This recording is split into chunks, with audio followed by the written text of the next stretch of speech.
नमस्कार, माझ्या चॅनलमध्ये तुमचे स्वागत आहे. कसे आहात सर्वजण? मस्त ना? मस्तच असायला हवे. आज आपण पाहणार आहोत काजू बदाम शेंगदाण्याचे लाडू. तर पहिले काय करायचं, शेंगदाणे एका कढईमध्ये टाकायचे, त्याला छान भाजायचे. ते थोडेसे असे मस्त कुरकुरीत छान असे भाजून घ्यायचे.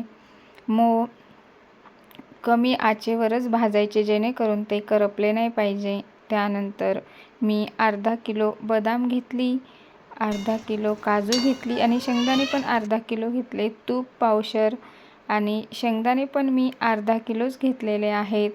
हे सगळे छान मिक्स करून भाजून घ्यायचे आहेत.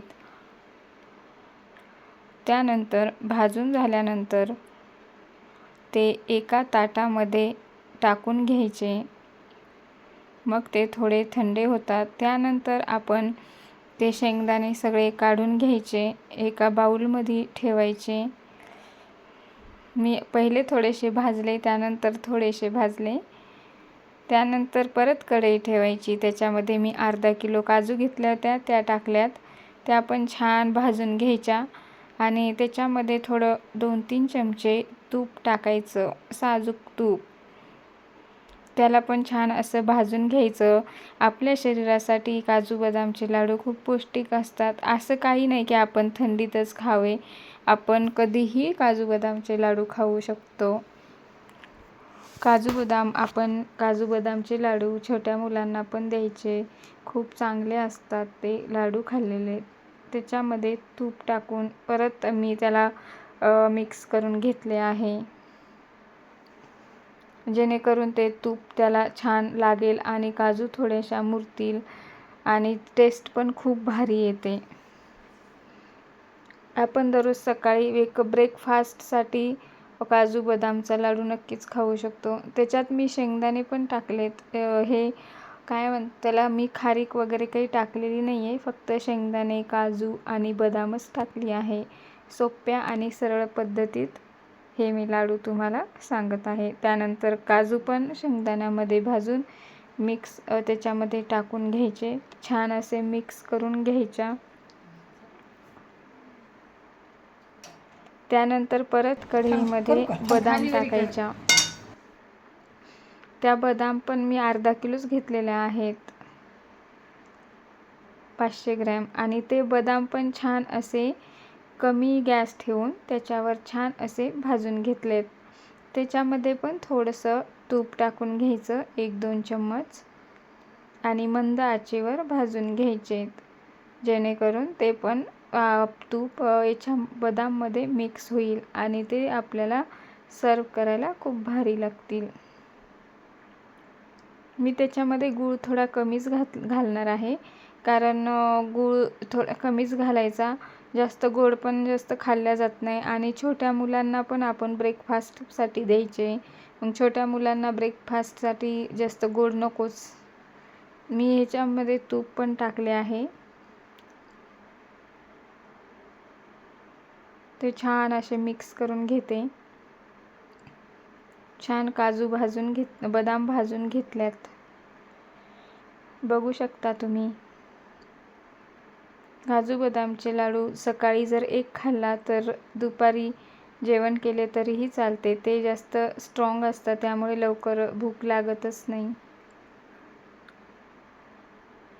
त्यानंतर मी काय केले, त्या ताटामध्ये काजू आणि शेंगदाणे टाकले होते, त्याच्यामध्येच बदाम पण मिक्स करून घेतल्या आणि त्यानंतर ते मिक्सरमध्ये छान असे बारीक काढून घेतले. पहिले बारीक होतच नव्हते, त्यामुळे हळूहळू आम्ही मिक्सरमध्ये बारीक करून घेतलेत, बघू शकता तुम्ही. बारीक होतच नव्हते, त्यामुळे मला खूप वेळ लागला मिक्सरमधून काढायला. बारीक होऊ दिले, बघू शकता तुम्ही. मग मी त्याला काढून घेतले एका ताटामध्ये, बघू शकता किती छान बारीक झाले ना. गिरणीमधून काढून आणायची सुद्धा गरज नाही, आपण घरच्या घरी मिक्सरमध्ये बारीक काढू शकतो. फक्त थोडासा वेळ लागतो. बघू शकता तुम्ही किती छान. हे बघा, काजू पण आणि बदाम पण काढले. एवढं मोठं झालं पीठ बघा. ते त्यानंतर एका छोट्याशा भांड्यामध्ये गूळ काढून घेतला. मोठ्या भांड्यामध्ये गूळ निघत नाही ना, त्यामुळे गुळाचं थोडंसं पाणी झालेलं आहे, हे बघू शकता तुम्ही. त्यानंतर मी त्या पिठामध्ये गूळ टाकून घेतला आणि त्यानंतर पावशेर जे तूप घेतलं होतं ना, ते गॅसवर तापायला ठेवलं आणि त्याच्यामध्ये गूळ टाकला आहे आणि तो थोडं मिक्स केला आणि तो गूळ पातळ होऊ दिला.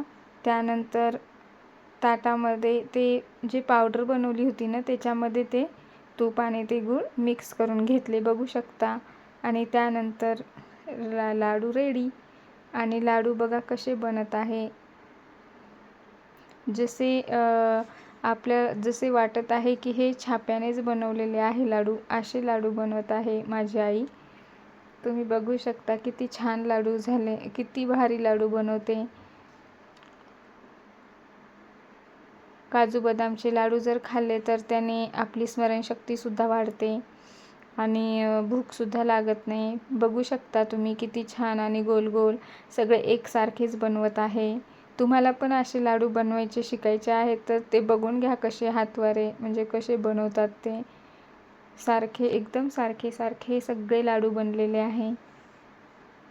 आता मी अर्धा किलो काजू, अर्धा किलो बदाम आणि 1 किलो शेंगदाणे घेतले आणि अर्धा किलो गूळ घेतलेला आहे आणि पावशेर तूप घेतलेले आहे. त्याच्यामध्ये बघू शकता तुम्ही एवढं पीठ पावडर तयार झालेलं आहे आणि त्याचे लाडू पण ते मोठे मोठे बांधत आहे ना, त्याच्यामुळे थोडे कमीच होतील. एकच लाडू खायचा आणि गप बसायचं, असे लाडू बनवलेले होते. लहान मुलांना पण आवडतील असे लाडू आहे. जास्त गोड पण नाही आणि जास्त कमी गूळ पण नाही, असे लाडू बनव. त्याच्यामध्ये थोड्याशा अशा गुठळ्या झाल्या होत्या, त्या मग त्या अशा फोडून घेतल्यात. बघू शकता तुम्ही किती छान लाडू बनवत आहे. बघा, तुम्हाला पण शिकायचे असतील तर अशा पद्धतीने तुम्ही लाडू बनवू शकता.